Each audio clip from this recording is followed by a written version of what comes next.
इस कहानी की शुरुआत होती है और हमें एक शहर का सीन दिखाया जाता है जहाँ पे हम इस कहानी के मेन हीरो यानी कि निक को देखते हैं, जो कि एक हाई रैंक एडवेंचरर टीम जिसका नाम काउंटलेस बैटल आर्ट्स होता है, उसी टीम में अपने बाकी सभी मेंबर्स के साथ मिलकर बहुत सारे मज़ेदार और जानलेवा मिशंस को कंप्लीट करता है। इसके साथ साथ हमें ये भी बताया जाता है कि निक की एक गर्लफ्रेंड भी है जो कि उससे बहुत प्यार करती है और इन सारी चीज़ों की वजह से निक एक बहुत ही अच्छी और मज़ेदार ज़िंदगी जी रहा होता है। लेकिन एक दिन काउंटलेस बैटल आर्ट्स के टीम लीडर जिसका नाम आर्गस है वो उसे अपनी टीम से बाहर निकाल देते हैं। इसके पीछे का कारण ये होता है कि निक एक बहुत ही अच्छा एडवेंचरर है और निक की लीडरशिप स्किल आर्गस से कई गुना ज़्यादा बेहतर है। और अगर ऐसे ही निक उन लोग के साथ रहकर टीम को इनडायरेक्टली लीड करता रहा तो वो दिन दूर नहीं होगा जब आर्गस अपने इस टीम की लीडरशिप खो देगा और इसी डर की वजह से वो उसे अपनी टीम से बाहर निकाल देता है। साथ में इस सिचुएशन को और भी बदतर बनाने के लिए किस्मत से निक की गर्लफ्रेंड भी उससे ब्रेकअप कर लेती है और इसके पीछे का कारण ये होता है कि वो लड़की निक से नहीं बल्कि उसके एडवेंचरर टाइटल से प्यार करती थी, जिससे उसे बहुत सारे फायदे मिलते थे। और क्योंकि निक अभी एक ए रैंक एडवेंचरर टीम का हिस्सा नहीं है तो अब उस लड़की का निक के साथ रहने में कोई फ़ायदा नहीं है और इसी वजह से वो लड़की बिना जरा सा भी समय गंवाए हुए निक से अपने सारे रिश्ते तोड़ देती है। इसी के साथ में फिर सीन चेंज होता है और हम ये देखते हैं कि निक एक सुनसान जगह पे अकेला बैठ के हमें अपनी ज़िंदगी की इन सारी घटनाओं के बारे में बता रहा होता है और इस समय वो पूरी तरह से डिप्रेस्ड है और उसे ये बिल्कुल समझ नहीं आ रहा है कि अब उसे आगे क्या करना चाहिए। ये सब कुछ चल ही रहा होता है कि तभी निक की इस हालत को देख के एक अनजान लड़की उससे बात करने के लिए आती है। आगे फिर वो लड़की निक को अपनी कॉन्सर्ट का एक टिकट देती है, साथ ही साथ वो उसे ये भी बताती है कि वो एक आइडल है जो कि डिप्रेस लोगों को वापस से प्रोत्साहित करने के लिए हर हफ्ते कॉन्सर्ट करती है और अगर निक उसके कॉन्सर्ट शो में आए तो शायद वो अपनी ज़िंदगी की परेशानियों को भूलकर जरूर थोड़ा अच्छा समय बिता पाएगा। आगे फिर निक को टिकट देने के बाद में वो लड़की वहाँ से चली जाती है, जिसके बाद फिर निक अगले दिन उसके कंसर्ट शो में जाता है और वहाँ पहुँचने के बाद में वो कंसर्ट शो उसे इतना ज़्यादा पसंद आता है कि निक उस शो के अंदर अपने पास मौजूद सारे पैसे खर्च कर देता है। हालांकि उसे इस बात का कोई अफसोस नहीं होता है, लेकिन ये चीज़ सिर्फ तब तक के लिए होती है जब तक वो अपने घर नहीं पहुँच जाता और अपने घर पहुँचने के बाद में उसे इस बात का एहसास होता है कि उसने बहुत बड़ी बेवकूफ़ी कर दी है। जहाँ वो 1 महीने बाद भूखा मरने वाला था वहाँ उसने कल ही अपने मरने का इंतज़ाम कर लिया और इसे बोलते हैं सुपर ब्रेन। निक किसी समझदारी के लिए उसे 21 तोपों की सलामी तो मिलनी ही चाहिए।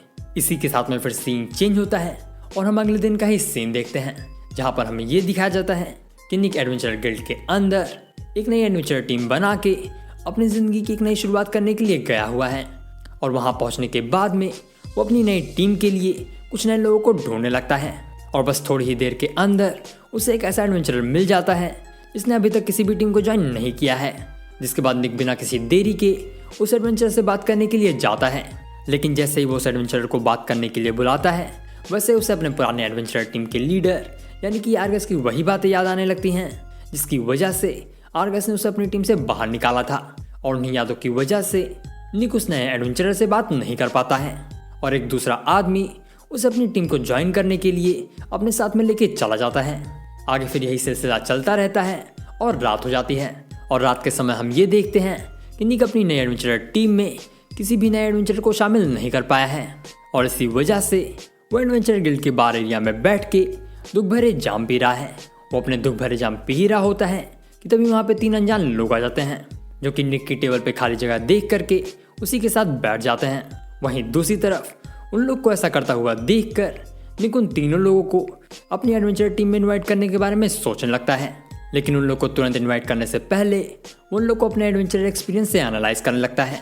आसान भाषा में कहूँ तो वो उन तीनों लोगों को बड़े ही ध्यान से जांचने और परखने लगता है और इसी जांच पड़ताल के दौरान उसे ये पता चलता है कि उन तीनों लोगों में से एक लड़की मैजिशियन है जो कि किसी अमीर परिवार से आई है। वहीं जो दूसरा आदमी उन लोग की टेबल पे मौजूद होता है वो असल में एक हीलर है और जो तीसरी मेंबर उन लोग की टेबल पे मौजूद होती है वो असल में एक ड्रैगोनियन है, यानी कि एक ऐसी ह्यूमन जिसके पास में ड्रैगन पावर्स मौजूद हों।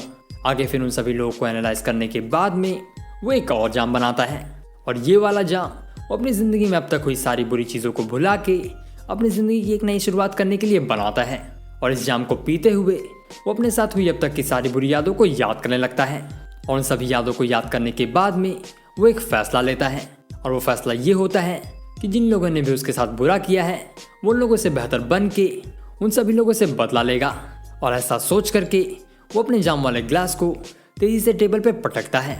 लेकिन जब वो ऐसा कर रहा होता है तभी ठीक उसी समय पे वो तीनों भी सेम यही चीज़ करते हैं।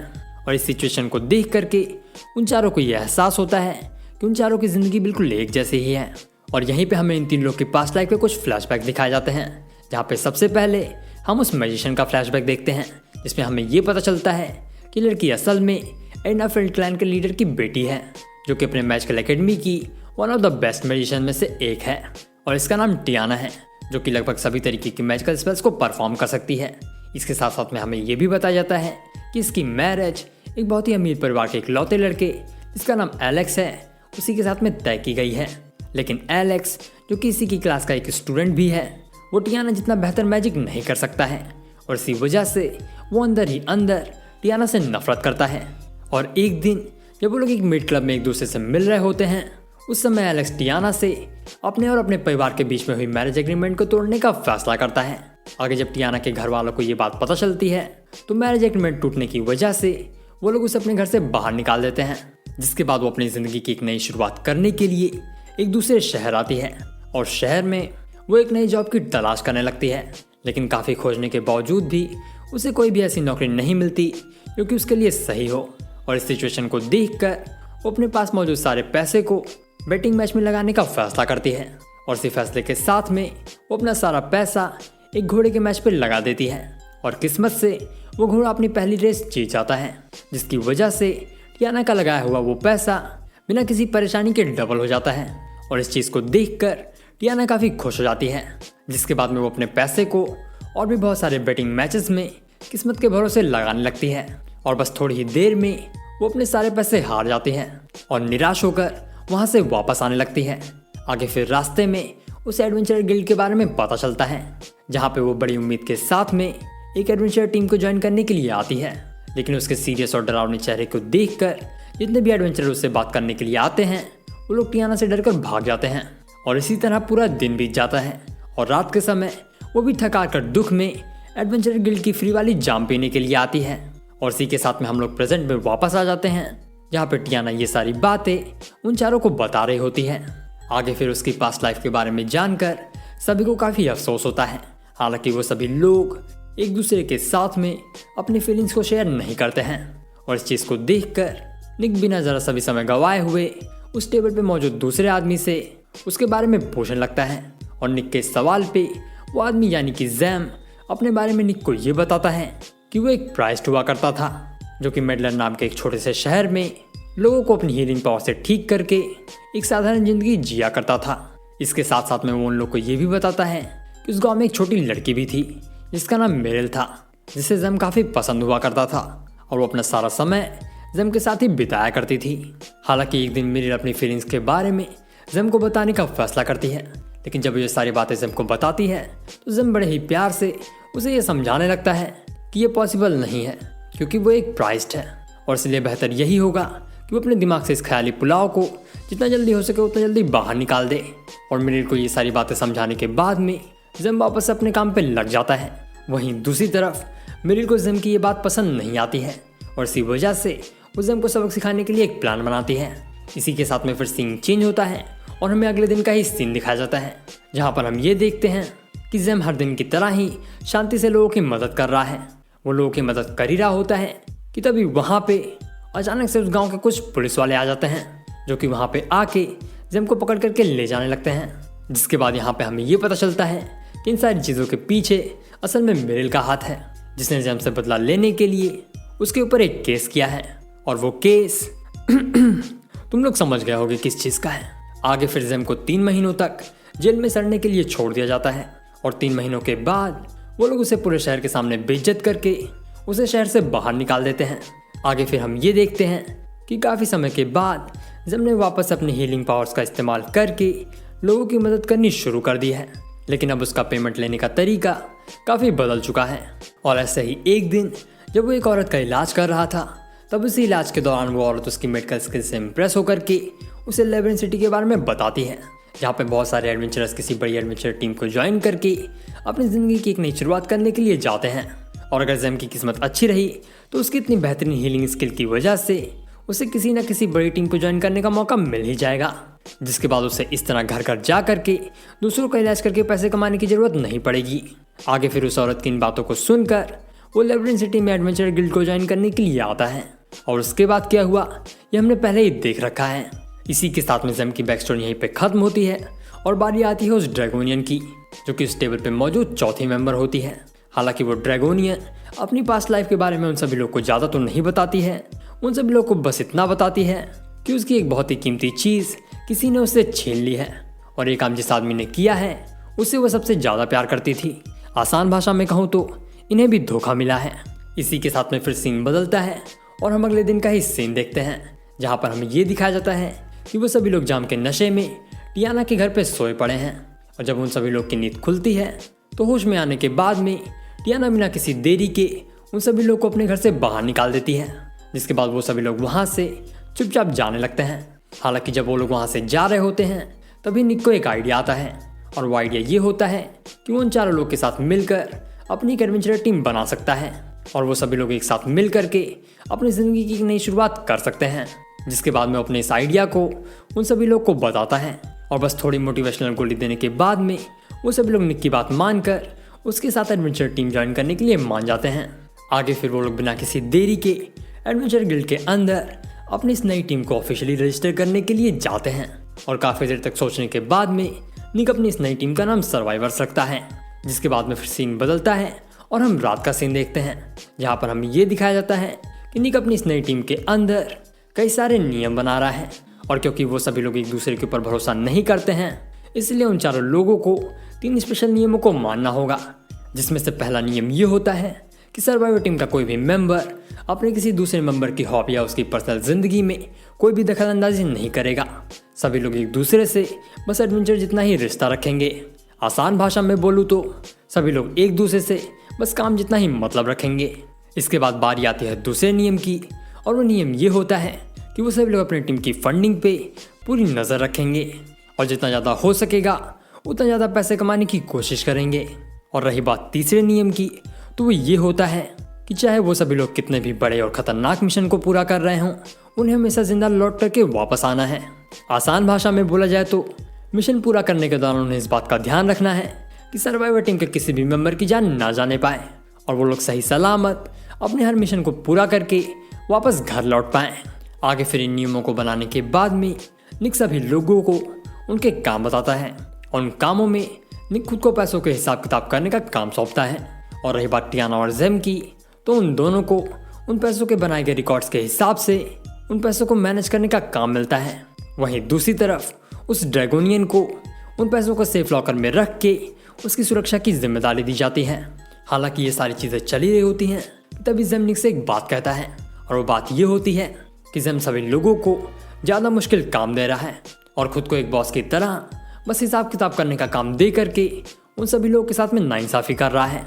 आगे फिर जेम की इस बात को सुनकर निक सीधा सीधा उससे ये कहता है कि अगर जेम को कोई आपत्ति है तो जेम बिना हिचकिचाए हुए साफ साफ निक से उस परेशानी को शेयर कर सकता है।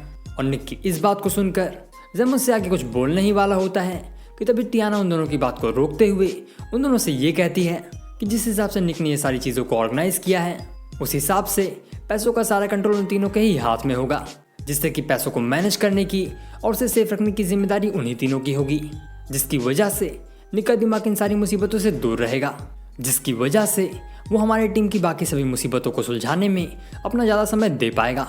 इसके साथ साथ निक अपना ज़्यादा से ज़्यादा समय अच्छे एडवेंचर मिशंस को ढूंढने में लगा पाएगा। और टियाना की इन सभी बातों को सुनकर जेम को सारी चीज़ें समझ आने लगती हैं, जिसके बाद वो आगे बिना कोई सवाल किए हुए निक की आगे की प्लानिंग पे ध्यान देने लगता है। आगे फिर सीन बदलता है और हम ये देखते हैं कि अगली सुबह निक और उसकी टीम के सभी लोग अपनी एडवेंचर टीम को जी रैंक से एफ रैंक पे प्रमोट करने के लिए जी रैंक के एग्जाम को कंप्लीट करने के लिए जा रहे हैं। और वो लोग जिस जगह पे इस एग्जाम को देने के लिए जा रहे हैं उस जगह का नाम गुवे वाटर वर्क्स है। और वहाँ पहुँचने के बाद में वो लोग अपने टारगेट यानी कि एक स्लाइम को मारने की तैयारी करने लगते हैं। हालांकि इससे पहले कि वो लोग उसे मारने के लिए एक भी कदम बढ़ाते टियाना निक से ये पूछने लगती है कि क्या ये स्लाइम वाकई में जानलेवा है। और उसके सवाल पे निक उसे ये बताता है कि स्लाइम्स को कभी भी हल्के में नहीं लेना चाहिए। ये क्रिएचर सब कुछ खाने की ताकत रखते हैं, चाहे वो कूड़ा हो, पेड़ हो या फिर इंसान ही क्यों ना हो। और जितना ज़्यादा ये लोग खाते हैं उतना ही इन लोग का साइज आगे बढ़ता चला जाता है। और जब ये लोग साइज में काफ़ी ज़्यादा बड़े हो जाते हैं तब इन लोग के पास में इतनी ज़्यादा ताकत आ जाती है कि ये लोग पूरे एक शहर को ही निकल सकते हैं। और इससे पहले कि वो दिन आए, बेहतर यही होगा कि हम लोग इन स्लाइम्स को देखते ही मार दें। और इन्हें मारने का तरीका बड़ा ही आसान होता है। हमें बस इनके अंदर मौजूद इस क्रिस्टल को धीरे से बाहर निकालना होता है और ये बातें बताकर वो स्लाइम के अंदर मौजूद उस क्रिस्टल को धीरे से बाहर निकाल लेता है। और उसके ऐसा करते ही वो स्लाइम थोड़ी देर में मर जाता है। आगे फिर वो लोग अपने सफ़र को आगे बढ़ाते हैं और रास्ते में उन लोग की मुलाकात बहुत सारे स्लाइम से होती है, जिनके क्रिस्टल्स को वो लोग बड़ी ही आसानी से कलेक्ट करने लगते हैं। हालांकि इस आसान काम को करते समय भी निको उन लोग को अलर्ट रहने को कहता है, लेकिन टियाना उसकी बातों को सीरियसली नहीं लेती है और बस थोड़ी देर के अंदर उसे अपनी इस गलती की सज़ा भी मिल जाती है जब एक स्लाइम उसके ऊपर हमला करता है। हालांकि वो स्लाइम इतना ज़्यादा भी ताकतवर नहीं होता है कि वो टियाना को कोई सीरियस इंजरी दे पाए, लेकिन उस स्लाइम के इस एक्शन से टियाना भड़क जाती है, जिसके बाद टियाना गुस्से में उस स्लाइम के ऊपर अपने मैजिक से हमला करने लगती है। लेकिन बदकिस्मती से उसका किया हुआ वो हमला उस ड्रैगोनियन यानी कि कैरन को जाके लग जाता है। हालांकि वो अपने वेपन से उस अटैक को डिफेंड कर लेती है, लेकिन इस हमले की वजह से उन दोनों लोग के बीच में थोड़ी अनबन हो जाती है, जिसकी वजह से वो लोग पूरे टेस्ट के दौरान एक दूसरे से बात तक नहीं करती हैं। आगे फिर अपने टेस्ट को पूरा करते हुए वो लोग उस बिल्डिंग की टॉप फ्लोर तक पहुंच जाते हैं, जहां पे उन्हें एक स्लाइम बॉस मिलता है जो कि नॉर्मल स्लाइम से एक गुना ज़्यादा ताकतवर और बड़ा होता है। और स्लाइम को देखकर टियाना अपना गुस्सा कंट्रोल नहीं कर पाती है, जिसके बाद वो अपना सारा गुस्सा उस स्लाइम पर निकालने के लिए उसके ऊपर अपने आइस मैजिक से हमला करती है और उसके उस हमले से वो स्लाइम बस 1 सेकंड के अंदर ही तबाह हो जाता है। हालांकि टियाना के इस एक्शन से उन सभी लोग को दोबारा कुछ मुसीबतों को झेलना पड़ता है। आगे फिर उस बॉस को मारने के बाद में वो लोग एक नदी के पास जाते हैं, जहाँ पर निक उन सभी लोगों से कुछ जरूरी बात करने का फैसला करता है, क्योंकि अब वो लोग एक टीम की तरह काम कर रहे हैं और उन लोगों ने एक साथ एक एडवेंचर टेस्ट भी कंप्लीट कर लिया है। तो अब समय आ गया है कि निक उन सभी लोगों को अपने एक्सपीरियंस से थोड़ा गाइड करे और एक बेहतर टीम बनाने के लिए उन लोग को एक दूसरे के थोड़ा और करीब लेकर के आए। आगे फिर इसी सोच के साथ में निक उन लोग को अपने बारे में बताने लगता है। वो उन लोग को ये बताता है कि वो एक स्वॉर्ड फाइटर है, जिसे तलवारबाजी के साथ साथ स्काउटिंग करना यानी कि दुश्मनों पर नजर रखना भी आता है। साथ ही साथ वो एक्सपेक्टेटिव कैलकुलेशन करना भी जानता है। आसान भाषा में कहूँ तो वो मिशन के दौरान अपने अंदाजे से खतरों का हिसाब लगाना भी जानता है। हालांकि इसके अलावा उसे और कुछ भी नहीं आता है, ना वो मैजिक कर सकता है और ना ही किसी को हील कर सकता है। साथ ही साथ वो तलवार के अलावा किसी भारी वेपन को भी इस्तेमाल करना नहीं जानता है और ये सारी चीज़ें उसकी कमजोरियां भी हैं। ये सारी बातें वो उन लोग को इसलिए बता रहा है क्योंकि जब एक टीम के लोग पूरी तरह से अपने टीम मेंबर्स के बारे में जानते हैं तभी वो उनके साथ में एक प्रॉपर टीम की तरह काम और उन पर भरोसा कर पाते हैं। आगे फिर निक की इन सारी बातों को सुनने के बाद में ज़ेम भी अपने बारे में सभी लोग को बताने का फैसला करता है, जिसके बाद वो उन लोग को ये बताता है कि वो इस टीम का सबसे कमज़ोर मेंबर है, जो कि ना तो किसी भी बैटल में हिस्सा ले सकता है और ना ही अपने टीम मेंबर्स की किसी भी कॉम्बैट सिचुएशन में मदद कर सकता है। और असल में मुसीबत के समय वो तो अपनी खुद की सुरक्षा भी नहीं कर सकता है। उसे बस एक चीज़ आती है और वो है हीलिंग, और इसी वजह से उसे हमेशा लड़ाई के दौरान काफ़ी बुरा और कमज़ोर महसूस होता है। आगे फिर ज़ेम की इन बातों को सुनकर टियाना अपने पिछले किए हुए हमले के लिए कैरन से माफ़ी मांगने का फैसला करती है, जिसके बाद वो कैरन से माफ़ी मांगते हुए सभी लोगों को अपने बारे में बताने लगती है। वो उन लोग को ये बताती है कि वो एक मेज है और उसकी speciality wind and water magic है। इसके साथ साथ वो लाइटनिंग मैजिक को भी परफॉर्म कर सकती है। हालांकि उसे फायर मैजिक करना नहीं आता है, और रही बात अर्थ मैजिक की तो उसे बस ठीक ठाक तरीके से ही परफॉर्म कर पाती है। और क्योंकि उसे अर्थ मैजिक और फायर मैजिक सही से करना नहीं आता है, इसी वजह से वो उन एलिमेंट्स के किए हुए हमलों को भी ठीक से डिफेंड नहीं कर पाती है। साथ ही साथ उसे क्लोज रेंज कॉम्बैट यानी कि 2-2 हाथ वाली लड़ाई करना भी नहीं आता है। और यही सारी चीज़ें उसकी कमज़ोरियाँ भी हैं। लेकिन जो चीज़ उसकी कमज़ोरी है वही कैरन की ताकत है, क्योंकि वो एक ड्रैगोनियन है तो उसके पास बचपन से ही फायर पावर मौजूद है। और रही बात क्लोज रेंज कॉम्बैट की तो वो तो उसकी स्पेशलिटी है। इसी के साथ में फिर सीन चेंज होता है और हमें गॉब्लिन फॉरेस्ट का ही सीन दिखाया जाता है। और यहाँ पे हम ये देखते हैं कि निक और उसकी टीम के सभी लोग गॉब्लिन से लड़ाई कर रहे हैं, और वहाँ पे मौजूद सभी गॉब्लिन्स को ख़त्म करने के बाद में वो लोग उन सभी गॉब्लिन्स के हॉर्न को इकट्ठा करने लगते हैं। और सारे हॉर्न्स को इकट्ठा करने के बाद वो लोग बिना किसी देरी के और गॉब्लिन्स को ढूंढने में लग जाते हैं, जिसके बाद टियाना अपने सर्च मैजिक से पूरे जंगल में गॉब्लिन्स को ढूंढने लगती है। और बस थोड़ी देर ढूंढने के बाद में उसे नॉर्थ की तरफ करीबन 500 मीटर की दूरी पे 10 गॉब्लिन्स दिखते हैं। इसके साथ साथ उसे वहाँ पे एक अनजान और बहुत ही ताकतवर ऑरा महसूस होती है, जो कि गॉब्लिन से कई गुना ज़्यादा ताकतवर होती है।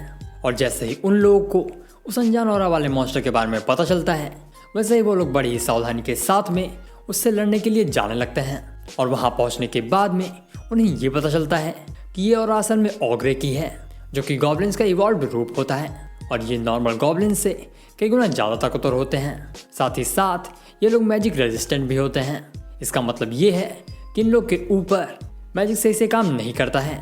आगे फिर वो लोग उन सभी गॉब्लिन्स और उस ऑग्रे से लड़ना शुरू करते हैं, जिसमें निक सभी छोटे गॉब्लिन से लड़ता है और कैरन उस ऑग्रे पे हमला करने के लिए आगे बढ़ती है। वहीं दूसरी तरफ जिम और टियाना उन दोनों को अपनी पावर से सपोर्ट प्रोवाइड करते हैं। और उन दोनों के मैजिकल सपोर्ट से कैरन बस अपने एक ही हमले से उस ऑग्रे को मार गिराती है। आगे फिर सभी गॉब्लिन्स और उस ऑग्रे को मारने के बाद में वो लोग बिना किसी देरी के उन लोग के हॉर्न्स को इकट्ठा करने लगते हैं। लेकिन निक जब उन हॉर्न्स को इकट्ठा कर रहा होता है, तभी अचानक गलती से एक हॉर्न उसके हाथ से छूटकर कैरन के लॉकेट पे जा गिरता है, जिसकी वजह से कैरन का लॉकेट टूट जाता है। और उस लॉकेट को टूटता हुआ देखकर कैरन काफ़ी निराश हो जाती है। इसी के साथ में फिर सीन चेंज होता है और हम एक फ्लैशबैक देखते हैं, जहाँ पे हमें कैरन के ही पास्ट मेमोरीज को दिखाया जाता है। और यहाँ पर हम ये देखते हैं कि एक दिन लेब्रिंथ सिटी में नॉर्मली घूमते समय कैरन को एक लॉकेट पसंद आ जाता है, जिसे खरीदने के लिए वो उस दुकान पे जाती है। लेकिन उस लॉकेट का दाम 20,000 गोल्ड कॉइन्स होने की वजह से वो ना चाहते हुए भी उस लॉकेट को रखकर वहाँ से जाने लगती है। वहीं दूसरी तरफ उसे वहाँ से जाता हुआ देखकर वो दुकानदार जल्दी से उस लॉकेट को एक दूसरे लॉकेट से बदल देता है, जिसके ऊपर एक स्क्रैच लगा होता है। और उस लॉकेट पर लगे स्क्रैच का इल्ज़ाम वो कैरन के ऊपर लगाने लगता है। साथ ही साथ वो उस लॉकेट को ज़बरदस्ती खरीदने के लिए कैरन को फोर्स भी करता है। ये सब कुछ चल ही रहा होता है कि तभी वहाँ पे कैलियोस आ जाता है, जो कि कैरन की पुरानी एडवेंचर टीम का लीडर होता है।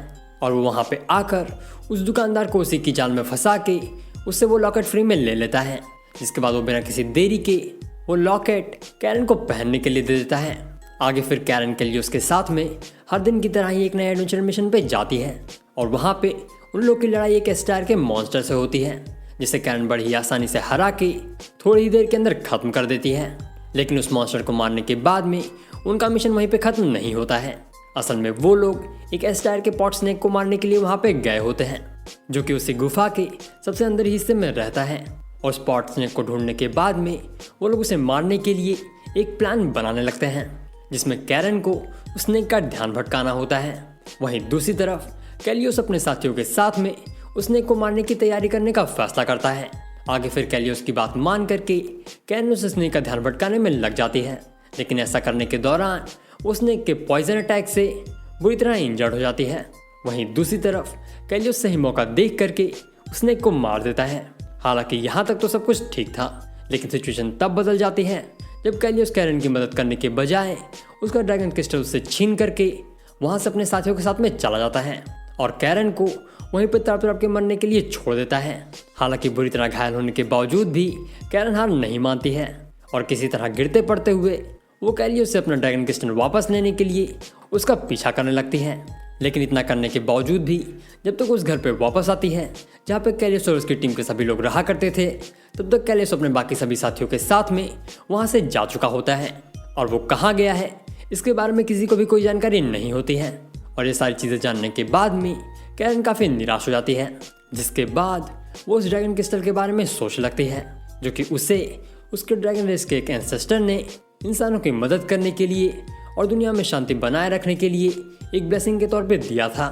आगे फिर इन्हीं बातों को याद करके वो रोने लगती है और गुस्से में वो कैलियोस का दिया हुआ वो लॉकेट अपने गले से उतार करके फेंक देती है। इसी के साथ में फिर कई दिन बीत जाते हैं और कैरन कैलियोस और उसके साथियों को अलग अलग जगहों पे जा करके ढूंढने की पूरी कोशिश करती है। हालांकि उसकी की हुई हर एक कोशिश पूरी तरह से बेकार ही जाती है। आगे फिर थक हार करके वो एक रेस्टोरेंट के अंदर खाना खाने के लिए जाती है और उस रेस्टोरेंट में खाते समय उसे वहाँ का खाना इतना ज़्यादा पसंद आता है कि वो हर दिन उसी रेस्टोरेंट में खाने के लिए जाने लगती है। और ऐसे ही करते करते बस कुछ ही दिनों के अंदर उसके पास मौजूद सारे पैसे खत्म हो जाते हैं और फिर पैसे कमाने के लिए वो एडवेंचर गिल्ड में जाती है, जहाँ पे उसकी मुलाकात इन बाकी 3 से हो जाती है। और इसी बैक स्टोरी के साथ में ये फ्लैशबैक यहीं पे खत्म होता है। आगे फिर हम अगली सुबह का सीन देखते हैं, जहाँ पे हमें ये दिखाया जाता है कि निक कैरन के लिए एक नया लॉकेट खरीदने के लिए गया हुआ है। लेकिन दुकान पे इतने सारे लॉकेट्स देख करके निक ये समझ नहीं पाता है कि उसे कैरन के लिए कौन सा लॉकेट खरीदना चाहिए। ये सब कुछ चल ही रहा होता है कि तभी वहाँ पे वो आइडल आ जाती है जिसे हमने सीरीज की शुरुआत में देखा था, और वो निक को पहले से बेहतर हालत में देख करके काफ़ी ज़्यादा खुश हो जाती है। वहीं दूसरी तरफ निक उसे वहाँ पर देख करके उससे सलाह लेने का फैसला करता है, जिसके बाद वो उस आइडल को उस लॉकेट वाले हादसे के बारे में बताने लगता है। और सारी चीज़ें बताने के बाद में वो उससे ये पूछने लगता है कि उसे कैरन के लिए आखिर कौन सा लॉकेट लेना चाहिए। आगे फिर निक की सारी बातें सुनने के बाद में वो आइडल निक को ये बताती है कि अगर लॉकेट टूटने से कैरन को कुछ खास फर्क नहीं पड़ा तो शायद ये हो सकता है कि वो लॉकेट उसके लिए इम्पोर्टेंट हो ही ना, या फिर ये भी हो सकता है कि कैरन को काफ़ी बुरा लगा हो, और क्योंकि कैरन अपनी ज़िंदगी में पहले से ही काफ़ी ज़्यादा परेशान है तो उसे इस छोटी बात से कुछ खास फर्क ना पड़ा हो। हालांकि दोनों केसेस में निक को अपनी तरफ से कैरन से माफ़ी ज़रूर मांगनी चाहिए, और माफ़ी मांगने के लिए वो लॉकेट खरीदने के बजाय सीधा कैरन से साफ साफ बात कर सकता है। और साइडल की इस सलाह को मानकर निक बिना किसी देरी के कैरन से माफ़ी मांगने के लिए निकल पड़ता है। और बस थोड़ा ढूंढने के बाद में कैरन उसे एक स्ट्रीट शॉप पे टेस्टी स्नैक खाते हुए मिल जाती है, जिसके बाद वो बिना किसी देरी के कैरन से माफ़ी मांगने के लिए उसके पास जाता है। लेकिन इससे पहले कि वो कैरन से कुछ बोल पाता, कैरन उसे अपना स्नैक टेस्ट करने के लिए देती है, और कैरन का ये बर्ताव देख करके निक उससे कुछ कह नहीं पाता है और शांति से कैरन का दिया वो स्नैक ट्राई करने लगता है। हालांकि वो एक ऐसा खाना होता है जो कि ड्रैगन्स के लिए बनाया गया होता है, और इसी वजह से जब निक उसे टेस्ट करता है तो उसे वो खाना काफ़ी ज़्यादा गर्म और अजीब लगता है। और गर्म से मेरा मतलब है बहुत ज़्यादा गर्म, इतना ज़्यादा कि निक की हालत पतली हो जाती है। आगे फिर वो कैरन से बात करने के लिए एक दूसरी जगह पे जाता है, और वहाँ पे वो घुमा फिरा करके कैरन से ये पूछने की कोशिश करने लगता है कि आखिर उसे किस तरह का लॉकेट पसंद है। और निक के कई अजीबोगरीब सवाल सुनने के बाद में कैरन उसे ये बताती है कि उसे उस लॉकेट के टूट जाने से कोई फ़र्क नहीं पड़ा है, और उस लॉकेट के टूट जाने के बाद से वो खुद को पहले से काफ़ी आज़ाद महसूस कर पा रही है, क्योंकि वो लॉकेट उसकी ज़िंदगी की कुछ बुरी यादों से जुड़ा हुआ था। और लॉकेट के टूट जाने से वो यादें भी धीरे धीरे करके कैरन की ज़िंदगी से ख़त्म होनी शुरू हो गई हैं, और कैरन ने भी अपनी पुरानी ज़िंदगी को भुला करके इस नई शुरुआत को एक्सेप्ट करना शुरू कर दिया है। आगे फिर कैरन के इस जवाब को सुन करके निक थोड़ा कन्फ्यूज हो जाता है, क्योंकि निक को कैरन की आधी बातें समझ में नहीं आती हैं, लेकिन उसे एक चीज़ समझ में आ जाती है, और वो एक चीज़ ये होती है कि वो लॉकेट ज़रूर कैरन की किसी पास्ट लाइफ की बुरी याद से जुड़ा हुआ था, जिसके टूट जाने से कैरन अपनी उस बुरी याद को भुलाकर अपनी इस नई ज़िंदगी को और भी अच्छी तरीके से जीने लगी है। इसी के साथ में फिर सीन चेंज होता है, और हम कई दिनों बाद का सीन देखते हैं, जहाँ पर हमें ये दिखाया जाता है कि उन सभी लोगों की ज़िंदगी पहले के मुकाबले और भी बेहतर हो चुकी है, और वो लोग अपनी इस नई ज़िंदगी को काफ़ी मज़े से जी रहे हैं। और रात के समय जब वो लोग एडवेंचर गिल्ड के अंदर बार में थोड़े मज़े करने के लिए जाते हैं, तभी उन लोग की मुलाकात वहाँ पे एक अनजान लड़की से हो जाती है, जो कि उन लोगों को अपने साथ आने को कहती है। जिसके बाद वो लोग उस लड़की की बात मान करके उसके साथ जाने लगते हैं, और वो लड़की उन लोगों को अपने साथ एक औरत के पास ले जाती है, जिसने उन सभी लोगों को एक एडवेंचर मिशन पूरा करने के लिए बुलाया होता है। और उस एडवेंचर मिशन में उन लोग को एक पुराने खंडर के अंदर जा करके एक तलवार ढूंढनी होती है, जिसका नाम द स्वॉर्ड ऑफ बॉन्ड होता है, और ये एक पुराने ज़माने के बहुत ही महान वॉरियर की तलवार है। आगे फिर उस औरत से थोड़ी देर बातचीत करने के बाद में निक अपनी टीम के साथ उस तलवार को ढूंढने के लिए मान जाता है, और फिर अगले दिन ही वो लोग बिना किसी देरी के उस तलवार को ढूंढने के लिए निकल पड़ते हैं। आगे फिर उस खंडहर में पहुंच करके काफ़ी देर तक ढूंढने के बाद में उन लोग को वहाँ पे एक डेड एंड मिलता है, जहाँ पे एक हरे रंग की लाइट जल रही होती है, जिसे देख करके वो लोग थोड़ी सोच में पड़ जाते हैं, क्योंकि उन लोग के पास में इस जगह की जो इन्फॉर्मेशन मौजूद होती है उसके हिसाब से उस जगह पे रेड लाइट जलनी चाहिए, लेकिन असलियत में ठीक इसका उल्टा हो रहा है। और इस चीज़ को देख करके निक को उस जगह पे थोड़ा डाउट होता है, जिसके बाद वो उस जगह की छानबीन करने के लिए पर्सनली वहाँ पे जाने लगता है। और जैसे ही निक उस लाइट के पास पहुँचता है, वैसे ही अचानक से उसके सामने एक दरवाज़ा खुलता है, और वो दरवाज़ा उन लोग को एक अनजान जगह से जोड़ रहा होता है। और इस चीज़ को देख करके निक बिना किसी देरी के उस अनजान जगह पे जाने लगता है, और उसे ऐसा करता हुआ देख करके टियाना जल्दी से अपना मैजिक इस्तेमाल करके पूरे एरिया को स्कैन करने लगती है। और मैजिक सर से उसे ये पता चलता है कि आसपास के 1 किलोमीटर के अंदर कोई भी आदमी या मॉन्स्टर मौजूद नहीं है। वहीं दूसरी तरफ जैसे ही निक उस अनजान जगह पे पहुंचता है, वैसे ही अचानक उसे एक आवाज़ सुनाई देती है, और ये आवाज़ उस तलवार यानी कि स्वॉर्ड ऑफ बॉन्ड की होती है, जो कि उन लोगों से कुछ सवाल पूछने की कोशिश कर रहा होता है। हालांकि निक उनके सवालों को नज़रअंदाज करते हुए ये पता लगाने की कोशिश करने लगता है कि आवाज़ आखिर आ कहाँ से रही है, और थोड़ा ढूंढने के बाद में उसे वहाँ पे एक तलवार दिखती है, जिसे देख के उसे ये लगता है कि ये कोई टूटी हुई तलवार है। लेकिन इसके बावजूद भी वो उस तलवार को अपने पास में मार्केट में बेचने के लिए रख लेता है। लेकिन जैसे ही वो उस तलवार को उठाता है, वैसे इस तलवार को गार्ड करने वाला बीस्ट अचानक से जाग जाता है, जो कि निक के हाथ में स्वॉर्ड ऑफ बॉन्ड को देख करके बिना किसी देरी के उसके ऊपर हमला करने लगता है। और उसे ऐसा करता हुआ देख करके निक और बाकी सभी उसके हमले से खुद को बचाने लगते हैं।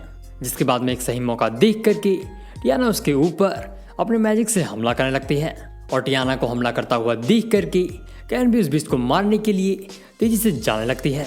लेकिन इससे पहले कि कैरन उस बीस्ट के ऊपर हमला कर पाती, वो बीस्ट बड़ी ही चालाकी के साथ में टियाना के किए हुए आइस मैजिक अटैक को कैरन के ऊपर डाइवर्ट कर देता है, जिसकी वजह से टियाना का किया हुआ वो हमला कैरन को जाकर के लग जाता है, और कैरन उस हमले से बुरी तरह घायल हो जाती है। आगे फिर कैरन को इंजर्ड होता हुआ देख करके निक उस बीस्ट का ध्यान बटाने में लग जाता है और अपने सभी साथियों को वहां से जाने के लिए कहता है। और निक को ऐसा करता हुआ देख करके वो लोग बिना किसी देरी के कैरन को लेकर के वहां से जाने लगते हैं।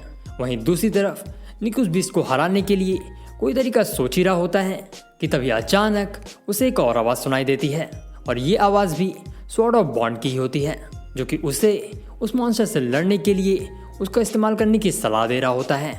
आगे फिर उस तलवार की बात मान करके निक स्वॉर्ड ऑफ बॉन्ड को एक्टिवेट करता है, और उसके ऐसा करते ही एक काफ़ी ताकतवर सी तलवार निक के हाथ में आ जाती है।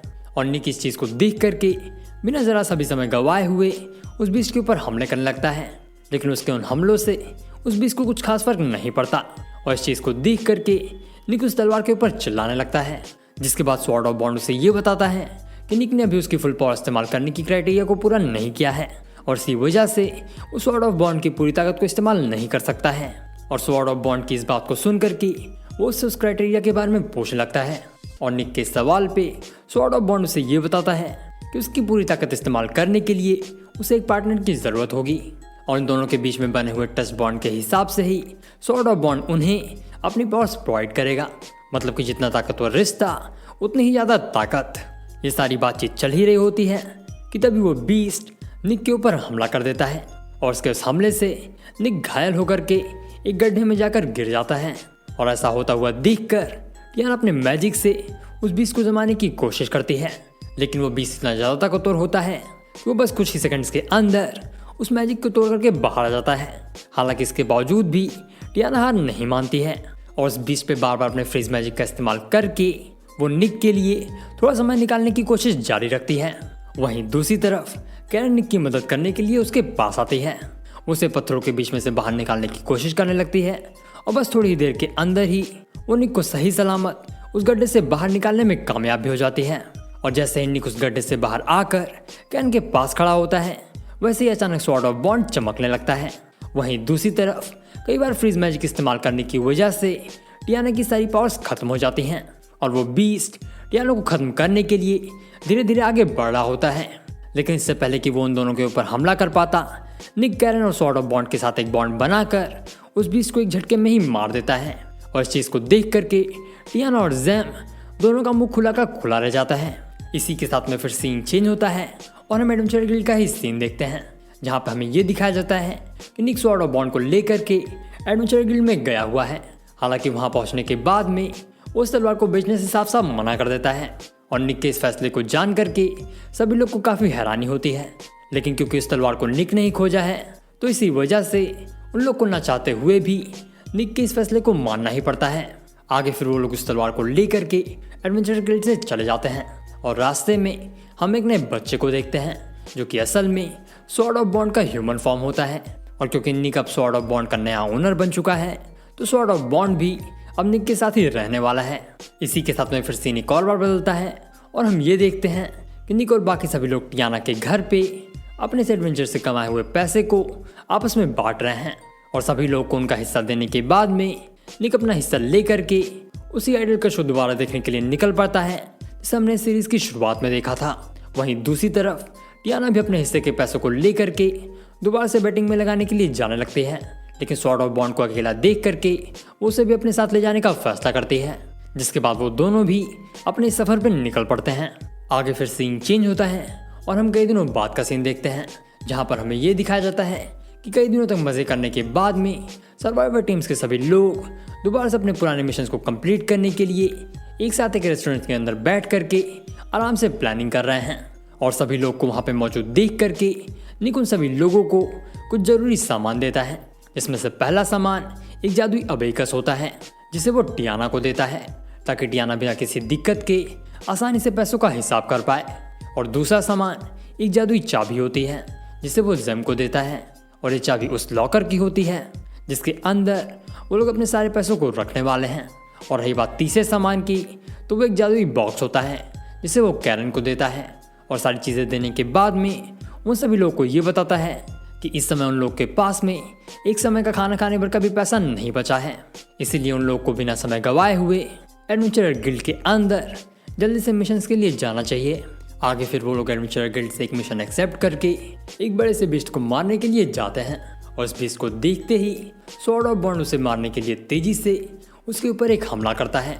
और उसके ऐसा करते ही उस बीस्ट का ध्यान निक और उसकी टीम के ऊपर आ जाता है, जिसके बाद वो भी स्वॉर्ड ऑफ बीस्ट के उन हमलों को रोकते हुए उससे लड़ने लगता है। हालांकि स्वॉर्ड ऑफ बॉन्ड इतना ज़्यादा ताकतवर होता है कि बस कुछ ही हमलों के अंदर वो उस बीस्ट को ख़त्म कर देता है। और उसकी इस ताकत को देख करके टियाना, जेम और कैरन तीनों काफ़ी हैरान हो जाते हैं। वहीं निक की हालत थोड़ी सी पतली होती है।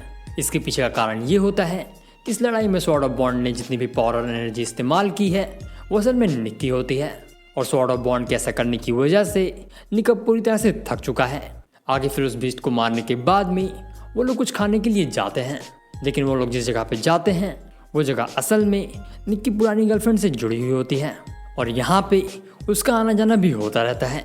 और इसी वजह से शुरुआत में तो निक अंदर न जाने की पूरी कोशिश करता है, लेकिन कैरन की भूख के सामने उसे हार मानना ही पड़ता है। और फिर बदकिस्मती से निक की मुलाकात उस लड़की से हो जाती है। मैं बताना भूल गया, उसकी पुरानी गर्लफ्रेंड का नाम क्लोडीन है।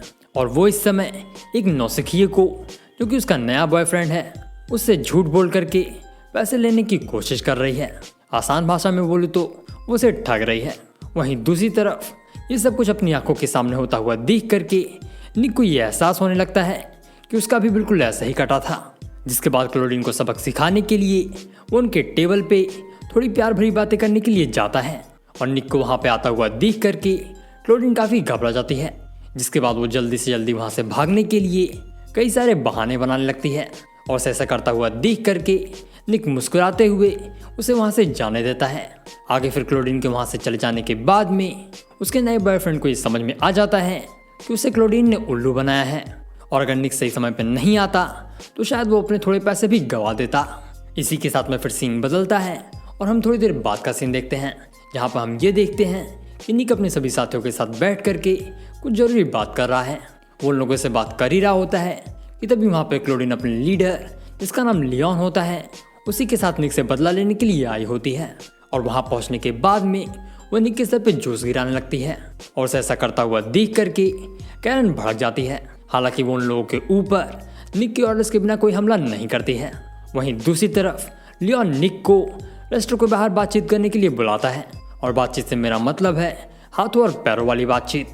जिसके बाद निक उसे आसमान से ज़मीन पर लाने के लिए बाहर उससे लड़ने के लिए जाता है। लेकिन वहाँ पहुँचने के बाद में उसे एक अलग ही नज़ारा देखने को मिलता है। असल में जो लियोन सभी के सामने शेर बन रहा था, वो बाहर निक के सामने हाथ पैर जोड़कर अपनी गलतियों के लिए माफ़ी मांगने लगता है। और इस चीज़ को देख करके निक को काफ़ी अजीब लगता है।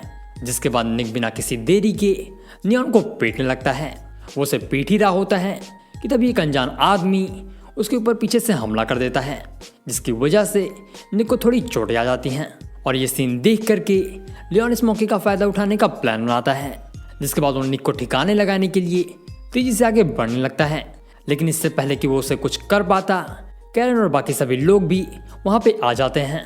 साथ ही साथ एडवेंचर गिल्ड की मैनेजर यानी कि मिस बिल्मा भी वहाँ पे आई होती हैं, जो कि वहाँ पे आने के बाद में उन लोग को ये बताती हैं कि अगर उन लोग को आपस में लड़ना है तो ये काम भी एडवेंचर गिल्ड के नियमों के हिसाब से हो सकता है। और उनकी इस बात को सुन करके लियोन निक को ऑफिशियली बैटल के लिए चैलेंज करता है। लेकिन ये बैटल कोई लड़ाई वाला बैटल नहीं, बल्कि एक अर्थमेटिक गेम वाला बैटल होता है। और इस बैटल में उन दोनों लोग की एडवेंचर टीम में से एक लोग आपस में मैथमेटिकल कंपटीशन करेंगे, जिसमें से जिस टीम के मेंबर को सबसे ज़्यादा पॉइंट्स मिलेंगे वो उस राउंड को जीत जाएगा। वहीं जो उस राउंड को हारेगा उसकी टीम के लीडर को सामने वाले लीडर से मार खाना होगा। और यही सिलसिला पूरे 10 राउंड तक चलेगा, जिसमें सबसे ज़्यादा राउंड जीतने वाली टीम इस कंपटीशन को जीत जाएगी। आगे फिर सिलेक्शन राउंड में क्लोरीन और कैरन को इस कंपटीशन के लिए चुना जाता है। इसी के साथ में फिर ये कंपटीशन शुरू होता है और पहले राउंड में कैरन क्लोरीन से हार जाती है, जिसकी वजह से निक को लियोन से मार खाना पड़ता है। और फिर अगले राउंड में बदकिस्मती से कैरन दोबारा हार जाती है, जिसकी वजह से निक को दोबारा से पिटना पड़ता है। वहीं दूसरी तरफ क्लोरीन को बार बार जीतता हुआ देख करके टियाना को उस पर डाउट होने लगता है और वो अपने मैजिक से पूरे एरिया को स्कैन करने लगती है। लेकिन स्कैन करने के बावजूद भी उसे ऐसा कुछ भी नहीं मिलता जिससे कि उसका ये शक यकीन में बदल सके। आगे फिर वो मिस विल्डा से सारे राउंड्स को एक ही राउंड में मिला करके एक फाइनल राउंड ऑर्गेनाइज करने को कहती है। और टियाना की इस बात को सुन करके सभी लोग हैरान हो जाते हैं। लेकिन निक को टियाना के इस फैसले को सपोर्ट करता हुआ देख करके मिस विल्डा उसकी इस बात को मान लेती हैं। वहीं दूसरी तरफ इस नए बदलाव की वजह से क्लोरीन को अपना ट्रम्प कार्ड इस्तेमाल करना पड़ता है। और यहाँ पे हम ये देखते हैं कि इस कंपटीशन में चीटिंग करने के लिए अभी तक क्लोरीन अपनी ही टीम के एक मेंबर यानी कि बेक की मदद ले रही थी, जो कि एक दूसरी जगह से टेलीपैथी का इस्तेमाल करके क्लोरीन को इस कंपटीशन में चीटिंग करने में मदद कर रहा था। हालांकि इस बार जैसे ही वो इस राउंड में क्लोरीन की मदद करना शुरू करता है, वैसे ही टियाना अपने मैजिक से उसके लोकेशन का पता लगा लेती है। जिसके बाद टियाना, जेम और स्वॉर्ड ऑफ बॉन्ड तीनों बेक को ठिकाने लगाने के लिए निकल पड़ते हैं।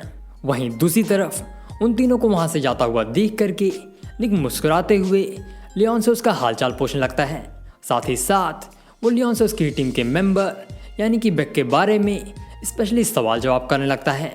और निक के इस अचानक बदले हुए बर्ताव को देख करके लियोन को उस पर शक होने लगता है, जिसके बाद उसे ये समझ में आ जाता है कि उन लोगों का पर्दा फाश हो चुका है और अब वो लोग कभी भी इस कंपटीशन से डिस्क्वालीफाई हो सकते हैं। ये सब कुछ चल ही रहा होता है, तभी टियाना बेक को पकड़ करके वहाँ पे वापस आ जाती है, जिसके बाद वो सभी के सामने लियोन और क्लोरीन के प्लान का पर्दा फाश करने लगती है। और सारी बातें जानने के बाद में मिस विल्मा उन दोनों को उठा करके जेल में डाल देती हैं और निक की टीम इस कंपटीशन को ऑफिशियली जीत जाती है।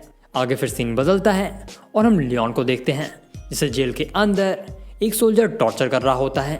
और इसी टॉर्चर सेशन के दौरान लियोन एक सही मौका देख करके अपनी पावर से अपने वेपन को बुलाने लगता है। आगे फिर यहाँ पे हम ये देखते हैं कि लियोन के पास में भी एक लेजेंडरी तलवार मौजूद है, जिसे स्वॉर्ड ऑफ ल्यून के नाम से भी जाना जाता है। और ये तलवार भी स्वॉर्ड ऑफ बॉन्ड की तरह ही एक ताकतवर और खतरनाक तलवार है, जिसे जब भी इस्तेमाल किया जाता है तो कोई भी इसकी धार के सामने टिक नहीं पाता। वहीं दूसरी तरफ हम टियाना को देखते हैं, जो कि एक कैसीनो में आराम से बैठ करके बैटिंग कर रही होती है। साथ ही साथ हम ये भी देखते हैं कि निक और स्वॉर्ड ऑफ बॉन्ड भी वहाँ पे मौजूद हैं, जो कि आइसक्रीम खरीदने की भरपूर कोशिश कर रहे हैं।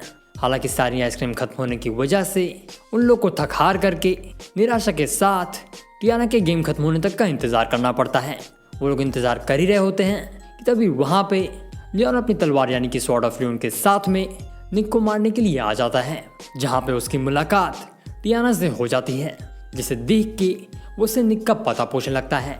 हालांकि टियाना बात घुमाते हुए निक को न जानने की एक्टिंग करने लगती है और उसे ऐसा करता हुआ देख करके लियोन और ज़्यादा भड़क जाता है, जिसके बाद वो उसे एक आखिरी मौका देते हुए उससे दोबारा से निक का पता पूछता है।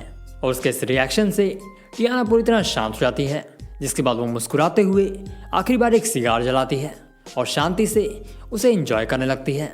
और सिगार पीने के बाद में वो आखिरी बार अपना किस्मत आजमाते हुए लियोन के ऊपर अपने इग्नाइटर से एक हमला करती है और किस्मत से उसका ये पैतरा काम कर जाता है, जिसके बाद वो बिना किसी देरी के वहाँ से भागने की कोशिश करने लगती है। लेकिन इससे पहले कि वो वहाँ से भाग पाती, लियोन टियाना पे अपनी तलवार से एक हमला करता है। हालांकि उसका किया हुआ वो हमला टियाना को छू भी नहीं पाता, क्योंकि निक उस हमले को अपनी स्वॉर्ड ऑफ बॉन्ड से रोक लेता है। वहीं दूसरी तरफ स्वॉर्ड ऑफ बॉन्ड को वहाँ पे मौजूद देख करके स्वॉर्ड ऑफ ल्यून गुस्सा हो जाता है और अपने पास के किसी हादसे के लिए वो उसे बदला लेने का फैसला करता है। और इसी फैसले के साथ में वो लियोन को अपनी पूरी पावर्स देने लगता है, जिसकी वजह से लियोन एक बहुत ही बड़े और खूंखार मॉन्स्टर में ट्रांसफॉर्म हो जाता है और उसकी ताकत पहले से कई गुना ज़्यादा बढ़ जाती है। और इसी के साथ में हमारी सीरीज़ का पार्ट 1 यहीं पे ख़त्म होता है। इसके आगे की कहानी हम पार्ट 2 में देखेंगे। इस वीडियो के लिए बस इतना ही, मिलते हैं अगले वीडियो में।